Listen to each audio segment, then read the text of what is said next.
Chapter 64 Season's Greetings. Weirdly enough, when we got back home and mom brought in the mail, there were holiday cards from both Julian's family and August's family. Julian's holiday card was a picture of Julian wearing a tie, looking like he was about to go to the opera or something.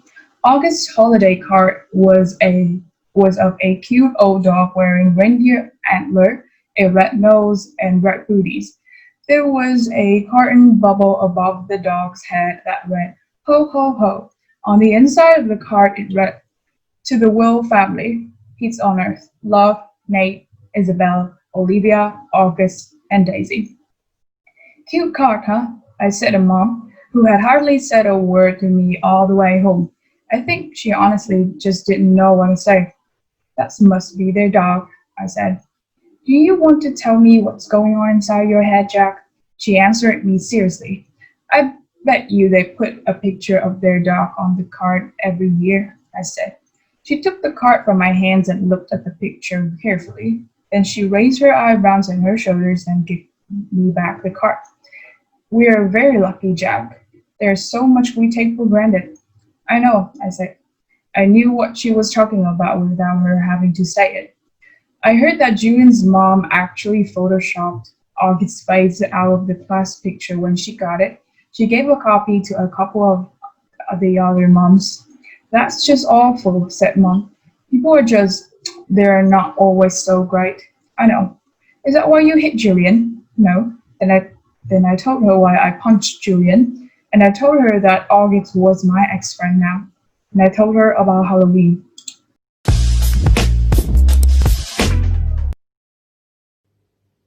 Chapter 65 Letters, Emails, Facebook, Texts. December 18. Dear Mr. Touchman, I am very, very sorry for punching Julian. It was very, very wrong for me to do that. I am writing a letter to him to tell him that too. It was okay. I would really rather not tell you why I did what I did, because it doesn't really make it right anyway. Also, I would rather not make Julian get in trouble for having said something he should not have said. Very sincerely, Jack Will. December 18. Dear Julian, I am very, very sorry for hitting you. It's well wrong of me. I hope you're okay. I hope your grown-up tooth grows in fast. My always do. Sincerely, Jack Will. December 26. Dear Jack Will, thank you so much for your letter. One thing I've learned after being a middle school director for 20 years, there are almost always more than two sides to every story. Although I don't know the details, I have an inkling about what might have sparked the confrontation with Julian. Well, nothing justifies striking another student ever. I also know good friends are sometimes worth defending. This has been a tough year for a lot of students, as the first year of middle school usually is. Keep up the work and keep being the fight boy. We all know you are. All the best. Lawrence Touchman, Middle School Director. From Melissa. Dear Mr. Touchman, I spoke with Amanda and John Will yesterday, and they expressed their regret at Jack's having punched our son, Julian, in the mouth. I am writing to let you know that my husband and I support your decision to allow Jack to return to Beecher Prep after a 2-day suspension. Although I think hitting your child could be valid grounds for expulsion in other schools, I worry such extreme measures aren't warranted here. We have known the Wu family since our boys were in kindergarten, and I'm confident that every measure will be taken to ensure this doesn't happen again. To that end, I wonder if Jack's unexpectedly violent behavior might have been the result of too much pressure being placed on his young shoulders. I am speaking specifically of the new child with special needs who both Jack and Julian were asked to befriend.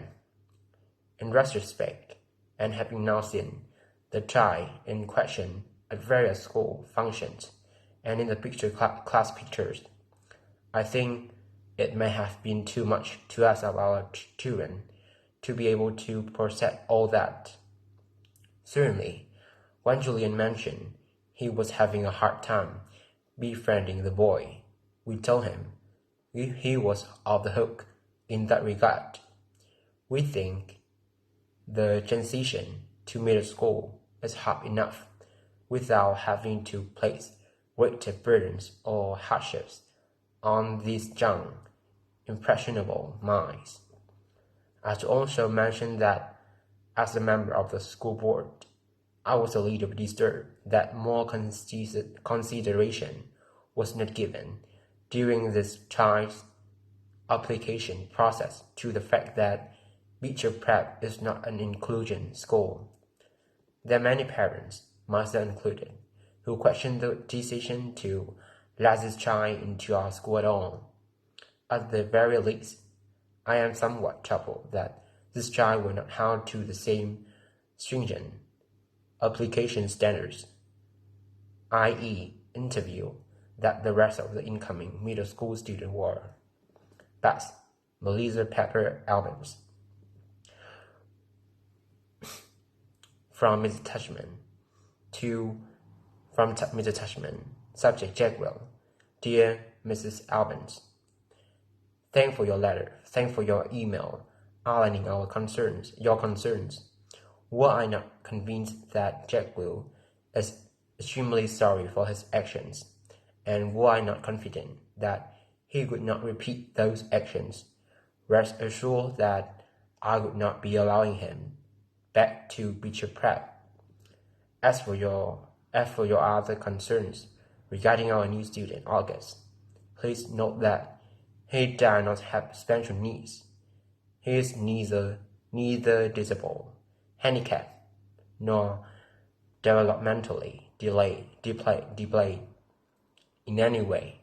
So there was no reason to assume anyone could take issue with his admittance to Beecher Prep, whether it is an inclusion school or not. In terms of the application process, the admissions director and I both felt it within our right to hold the interview outside at August's home for reasons that are obvious. We felt that this slight break in protocol was warranted, in no way prejudicial, in one way or another, to the application review. August is an extremely good student and has secured the friendship of some truly exceptional young people, including Jackwell. At the beginning of the school year, when I understood certain children to be a welcoming committee to August, I did so as a way of easing his transition into a school environment. I do not think asking this student to be extremely kind to a new student would place any extra burdens or hardships on them. In fact, I thought it would teach them a thing or two about empathy and friendship and loyalty. As it turned out, Jackwell didn't need to learn any of these virtues. He already had them in abundance. Thank you again for being in touch. Sincerely, Lauren Tushman. From John Will, hi Melissa. Thank you for being so understanding about this incident with Jack. He is, as you know, extremely sorry for his actions. I hope you do accept our offer to pay Julian's dental bills. We are very touched by your concern regarding Jack's friendship with August. Please know we have asked Jack if he felt any undue pressure about any of this, and the answer was a resolute no. He enjoys August's company and feels like he has made a good friend. Hope you have a happy new year. John and Amanda Will. Hi August. Jacob Will wants to be friends with you on Facebook. Jacob Will. 32 mutual friend. Thanks. The Facebook team. To Augie. Subject, sorry. Message. Hey August, it's me Jack Will. I noticed I'm not on your friend list anymore. Hope you friend me again. 'Cause I'm really sorry. I just wanted to say that. Sorry. I know why you're mad at me now. I'm sorry. I didn't mean the stuff I said. I was so stupid. I hope you can forgive me. Hope we can be friends again. Jack. From August. Got your message. You know why I'm mad at you now? Did someone tell you? From Jackwell. She told me Bleeding Scream as hint, but didn't get it at first. Then I remember seeing Bleeding Scream in homeroom on Halloween. Didn't know it was you. Thought you were coming as Boba Fett.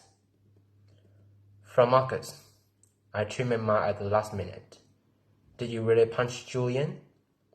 From Jackwell. Yeah, I punched him. Knocked out a tooth in the back. A baby tooth. From August. Why did you punch him? From Jackwell.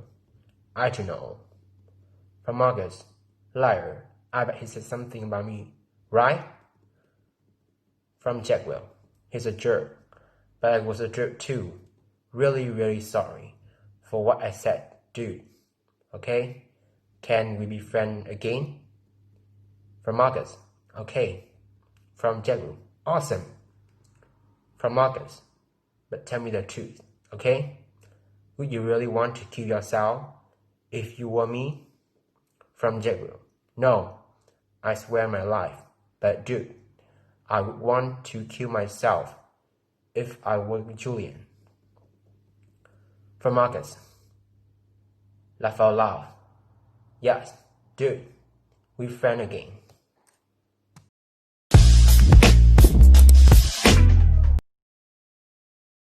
Chapter 66. Back from winter break. Despite what Tushman said, there was no clean state when I went back to school in January. In fact, things were totally weird from the second I got to my locker in the morning. I'm next to Amos, who always been a pretty straight-up kid, and I was like, "Yo, what's up?" And he basically just nodded a half hello and closed his locker door and left. I was like, okay, that was by that.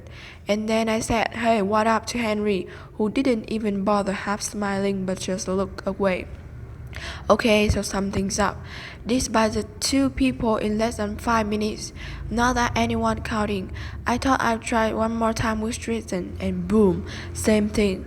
He actually looked nervous, like he were afraid of talking to me.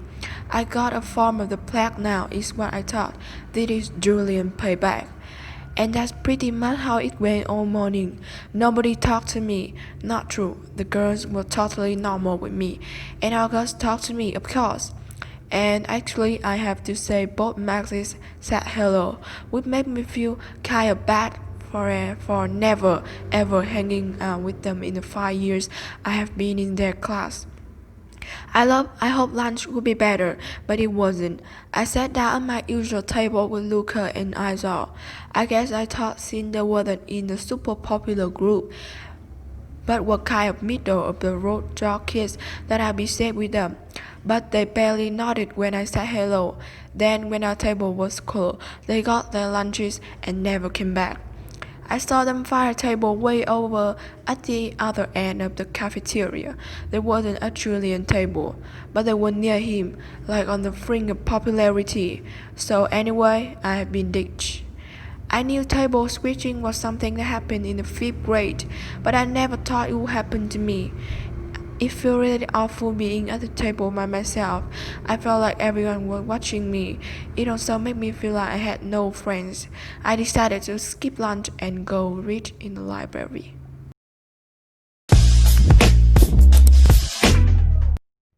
Chapter The 67, the war.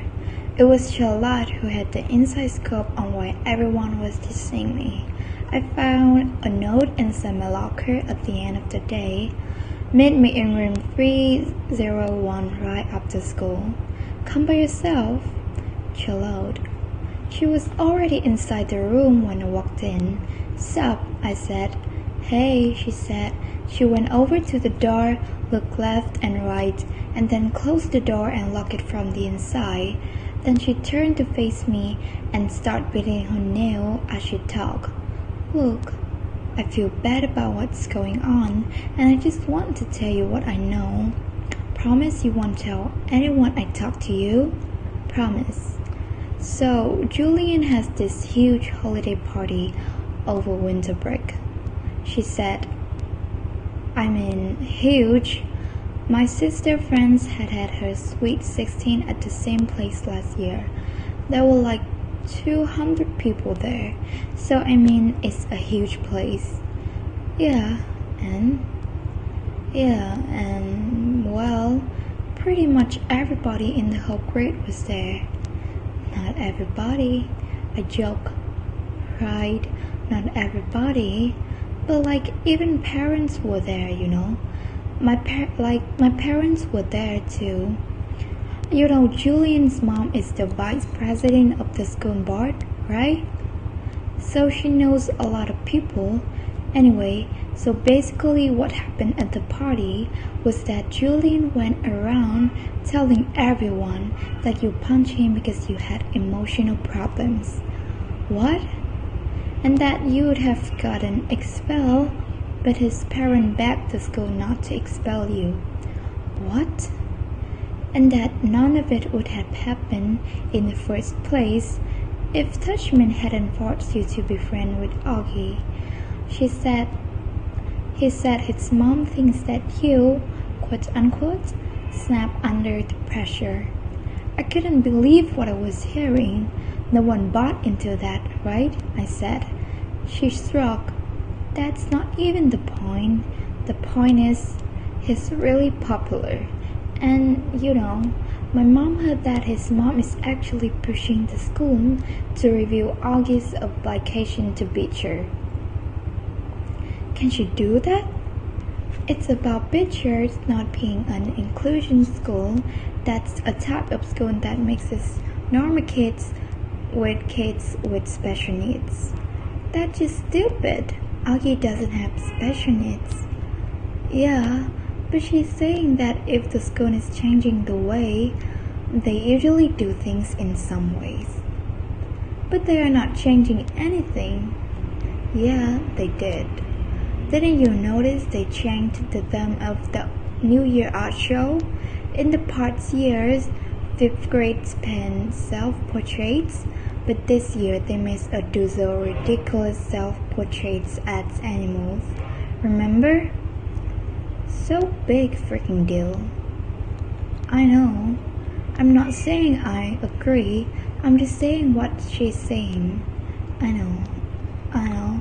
They're just so messed up. I know anyway. Julian said that he thinks being friends with Augie is bringing you down, and that for your own good, you need to stop hanging out with him so much. And if you start losing all of your old friends, it'd be like a big wake-up call. So basically, for your own good, he's going to stop being your friend completely. Newsflash, I stopped being his friend completely first. Yeah, but he's convinced all the boys to stop being your friend for your own good. That's why nobody is talking to you. You're talking to me. Yeah, well, that is more of a boy thing, she explained. The girls are staying neutral, except Savannah's group, because they are going out with Julian's group. But to everybody else, that is a really boy war. I nodded. She tilted her head to one side and pouted like she feels sorry for me. Is it okay that I tell you all of this? She said. Yeah, of course. I don't care who talks to me or not, I lied. That is all just so dumb. She nodded.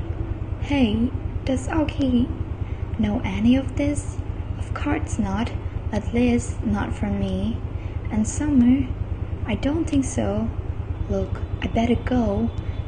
Just so you know, my mom thinks Julian's mom is a total idiot. She said she thinks people like her are more concerned about what their kids' class picture look like than doing the right thing. You've heard about the photoshopping, right? Yeah, that was 6. Totally, she answered, nodding. Anyway, I better go. I just wanted you to know what was up and stuff. Thanks, Charlotte. I'll let you know if I hear anything else, she said. Before she went out, she looked left and right outside the door to make sure no one saw her leaving. I guess even though she was neutral, she didn't want to be seen with me.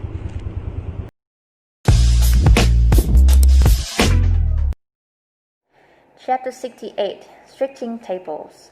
The next day at lunch, still with me, I sat down at a table with Tristan, Nino, and Pablo. I thought maybe they were safe because they wasn't really considered popular, but they wasn't out there playing D&D at recess either. They were sort of in-betweeners, and at first, I thought I scored because they were basically too nice to not acknowledge my presence when I walked over to the table. They all said hey, though I could tell they looked at each other. But then the same thing happened that happened yesterday. Our lunch table was cold. They got their food and then had to work a new table on the other side of the cafeteria. Unfortunately, Miss Sigis, who was the lunch teacher that day, saw what happened and chased after them. That's not allowed, boys, she scolded them loudly. This is not that kind of school. You get right back to your table. Oh great, like that was going to happen. Before they could be forced to sit back down at the table, I got up with my trays and walked away really fast. I could hear Miss DGs call my name, but I pretended not to hear and just kept walking to the other side of the cafeteria, behind the lunch counter. Stay with us, Jack. It was summer. She's and August were sitting at the table and they were both waving me over.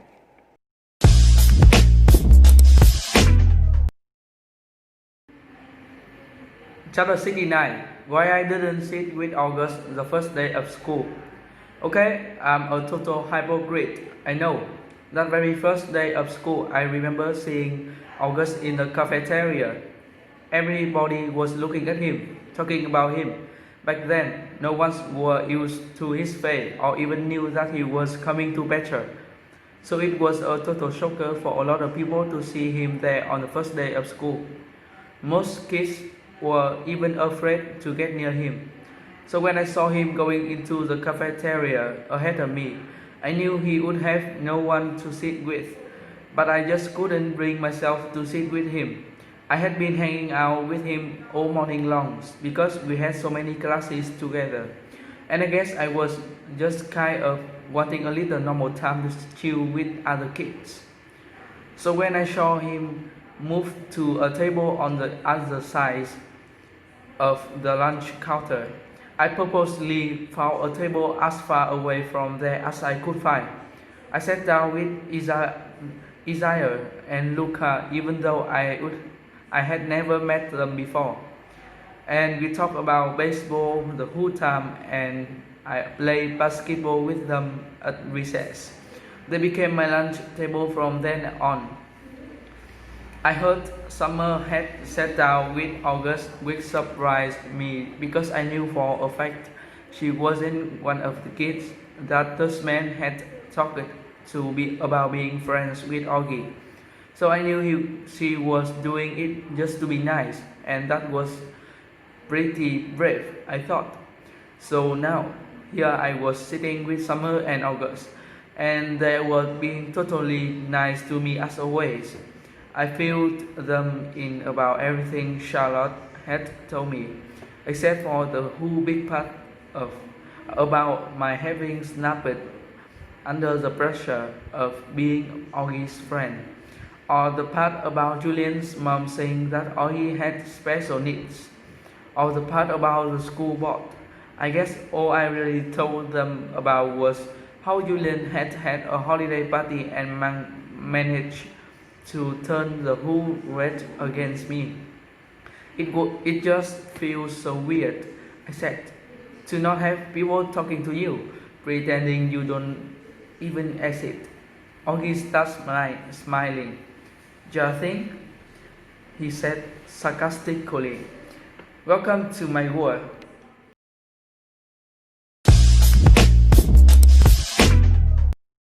Chapter 17 Signs. So here are the official signs, said Summer at lunch the next day. She pulled out a folded piece of loose leaf paper and opened it. It had 3 columns of names.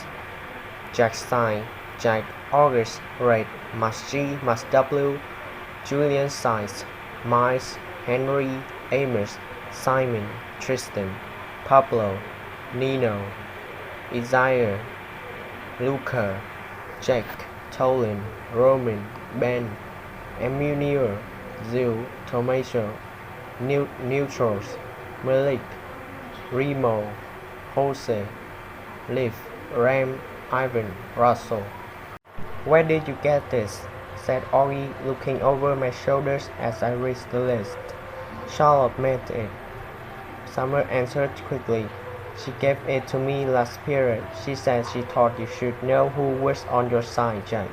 Yeah, not many people, that's for sure, I said.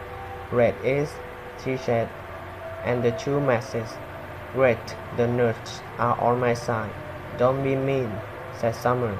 I think Charlotte likes you, by the way. Yeah, I know. Are you going to ask her out? Are you kidding? I can't. Now that everybody's acting like I have the black. The second I said it, I realized I shouldn't have said it. There was this awkward moment of silence. I looked at Augie. It's okay, he said. I knew about that. Sorry, dude, I said. I didn't know they called it the black, though, he said. I figured it was more like the cheese torch or something. Oh yeah, like in the Diary of a Wimpy Kid, I nodded.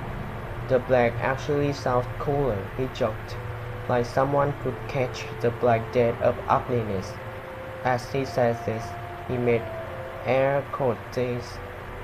I think it's awful, said Summer, but Augie shrugged while taking a big sip from his juice box.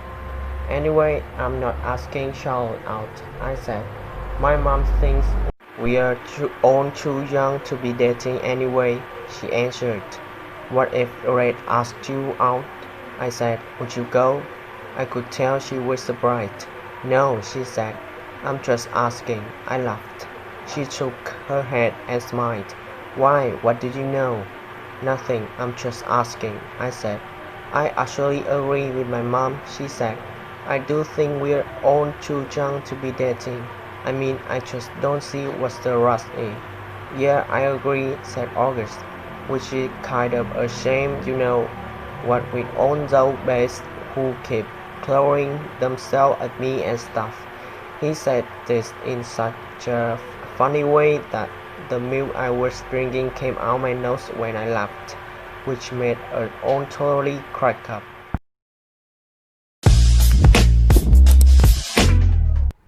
Chapter 71 August's House. It was already the middle of January, and we still hadn't even chosen what science fair project we were going to work on. I guess I kept putting it off because I just didn't want to do it.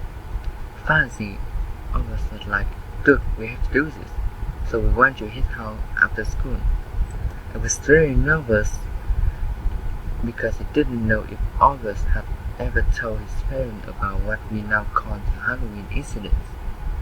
Turns out the dad wasn't even home and the mom was out running errands. I'm pretty sure from the 2 seconds I spent talking to her that Augie had never mentioned a thing about it. She was super cool and friendly toward me. When I was first walking into Augie's room, I was like, "Whoa, Augie, you've got a serious Star Wars addiction." He had ledges full of Star Wars miniature and a huge The Emperor Strikes Back poster on his wall. I know, right? He laughed. He sat down on a rolling chair next to his desk, and I flopped down on a beanbag chair in the corner. That's when his dog walked into the room right after me. He was on the holiday cot, I said, letting the dog sniff my hand. She, he corrected me. Daisy, you can pet her, she doesn't bite. When I start petting her, she basically just rolls over on her back. She wants you to rub her tummy, said August. Okay, this is the cutest dog I have ever seen, I said, rubbing her stomach. I know, right? She's the best dog in the world, aren't you, girlie? As soon as she heard August's voice say that, the dog started wagging her tail and ran over to him. Who's my little girlie? Who's my little girlie? Augie was saying that as she licked him all over the place. I wish I had a dog, I said. My parents think our apartment is too small. I started looking around at the stuff in his room while he turned on the computer. Hey, you have got an Xbox 360? Can we play? Dude, we are here to work on the science fair project. Do you have Halo? Of course I have Halo. Please, can we play? He has logged on to the Beecher website and was now scrolling down Mr. Rubin's teacher page to the list of science fair projects. Can you see me from there? He said. I sat and went to sit on a little stool was right next to him. Cool iMac, I said. What kind of computer do you have? Dude, I don't even have my own room, much less my computer. My parents have this Asian Dell that practically dead. Okay, how about this one? He said, turning the screen in my direction so I could look. I made a quick scan of the screen and my eyes literally started blurring. Making a sun cup, he said. That sounds kinda cool. I leaned back. Can we just make a volcano? I want to make volcanoes. Duh, because it's easy, I said, petting Daisy again. What about how to make crystal spikes from Epsom salt? Sounds boring, I said. So why do you call her Daisy? He didn't look up from the screen. My sister named her. I wanted to call her Dad. Actually, technically speaking, her full name is Dot Daisy, but we never call her that. Dot Daisy? That's funny. Hi, Dot Daisy. I said to the dog, who rolled onto her back again for me to rub her tummy.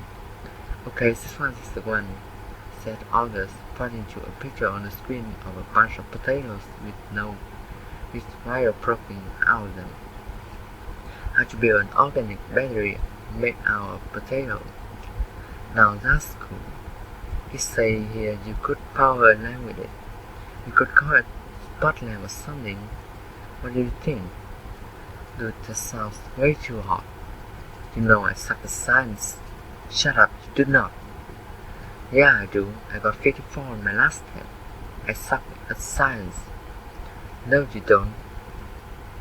That was only because you were still fighting and I wasn't helping you. I can help you now. That's a good project, Jack. We have got to do it. Fine, whatever, I shrugged. Just then there was a knock on the door. A teenager girl with long dark wavy hair poked her head inside the door. She wasn't expecting to see me. Oh hey, she said to both of us. Hey Via, said August, looking back at the computer screen. Via, this is Jack. Jack, that's Via. Hey, I said, nodding hello. Hey, she said, looking at me carefully. I knew the second August said my name that he had told her about the stuff I had said to him. I could tell from the way she looked at me. In fact, the way she looked at me made me think she remembers me from the way on the day at the cover Abbotsford Avenue all those years ago. Augie, I have a friend I want you to meet, okay? He said. He's coming over in a few minutes.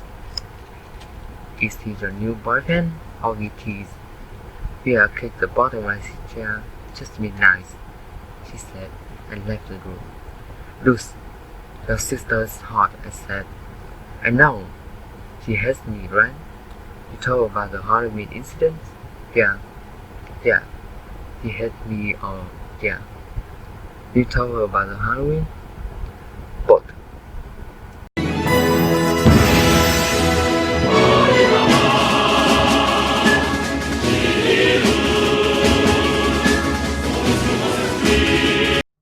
Chapter 72 The Boyfriend. 2 minutes later, the sister came back with this guy named Justin. Seemed like a cool enough dude. Longish hair, little round glasses. He was carrying a big long shiny silver case that ended in a sharp point on one end. Justin, this is my little brother August, said Via, and that's Jack. Hey guys, said Justin, shaking our hands. He seemed a little nervous. I guess maybe it was because he was meeting August for the first time. Sometimes I forget what a shock it is the first time you met him. Cool room.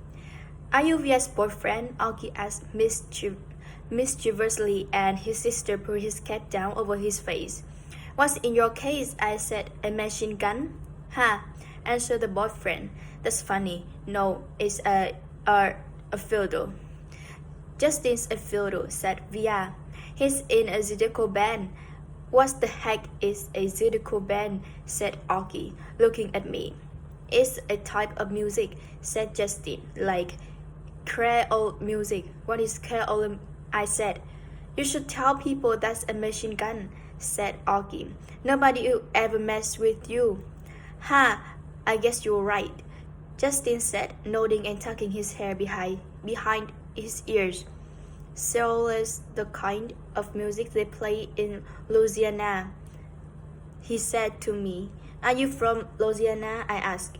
No, he answered, pushing up his glasses. I'm from Brooklyn. I don't know why this made me want to laugh. Come on, Justin, said Via, pulling him by the hand. Let's go hang out in my room. Okay, see you guys later. Bye, he said. Bye. Bye. As soon as they left the room, Augie looked at me smiling. I'm from Brooklyn, I said, and we both started laughing hysterically.